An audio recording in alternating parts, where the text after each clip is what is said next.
Assalamualaikum warahmatullahi wabarakatuh. Terima kasih kepada anda yang mengunjungi channel saya ini.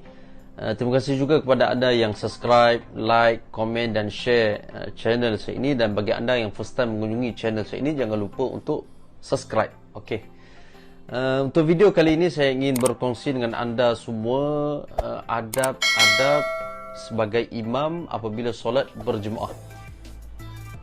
Bagi anda yang menjadi imam, ada 4 tempat yang digalakkan, yang disunatkan untuk kita berhenti seketika ataupun dipanggil diam seketika. Apakah tempat tersebut?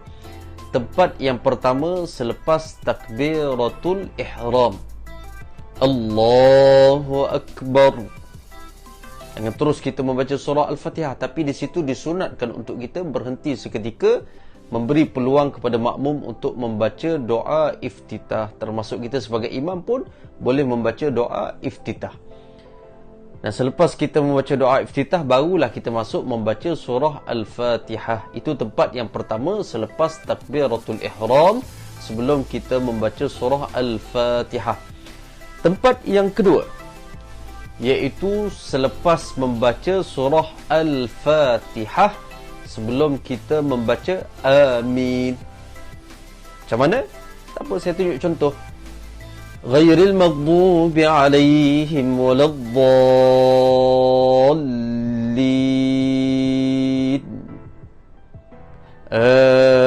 Amin.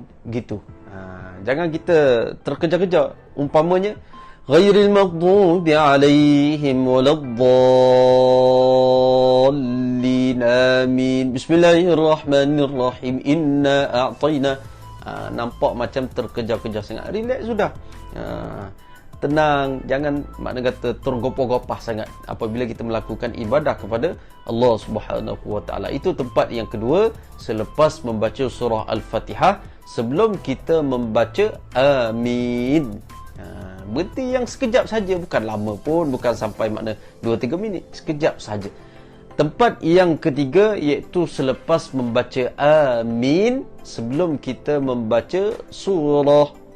Tadi kan, ghairil maghdubi alaihim waladdallin. Amin.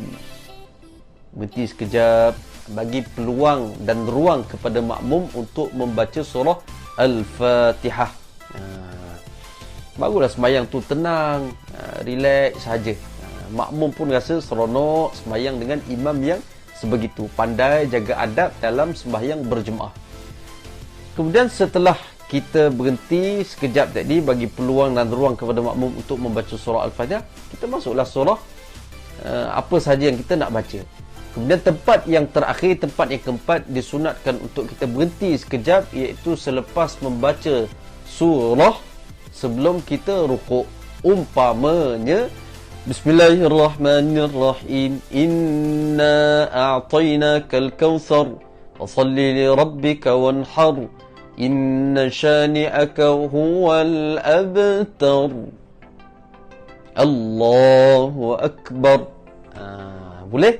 4 tempat tadi. Kita ulang dari awal balik supaya anda yang menonton tak lupa, dan boleh sama-sama kita amalkan apabila melakukan solat berjemaah, terutamanya apabila kita disuruh menjadi imam. Kita ulang balik. Tempat yang pertama selepas takbiratul ihram, Allahu Akbar. Diam seketika. Kemudian masuk surah Al-Fatihah. Bismillahirrahmanirrahim. Alhamdulillahirabbil alamin. Ar-Rahmanir-Rahim. Sampailah habis surah Al-Fatihah. Ghairil maghdubi alaihim waladdallin. Tempat yang kedua sebelum baca amin, diam. Bukan lama, sekejap saja. Ghairil maghdubi alaihim waladdallin. Amin. Tempat yang ketiga setelah kita membaca amin, sebelum membaca surah amin. Agak-agak makmum dah habis baca surah Al-Fatihah ataupun makmum dah sampai ihdinas siratal mustaqim, kita sebagai imam barulah masuk membaca surah apa saja yang kita nak baca. Umpamanya contoh yang kita baca surah tadi, surah Al-Takatsur, surah Inna a'tainakal kautsar, surah Al-Kautsar. Bismillahirrahmanirrahim. Inna a'tainakal kautsar. Fashalli li rabbika wanhar. Inna syani'aka huwal abtar. Allahu Akbar. Rukuk. Itulah 4 tempat yang digalakkan, yang disunatkan kepada siapa yang menjadi imam untuk berhenti seketika ataupun diam seketika, supaya solat kita itu tidaklah tergopoh-gapah, tidaklah terkejar-kejar, tetapi tenang sahaja, sempurna sahaja.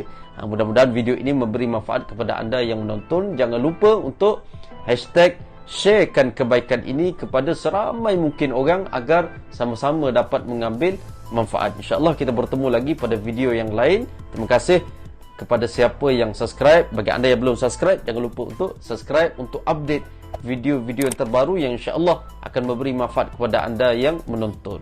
Assalamualaikum warahmatullahi wabarakatuh.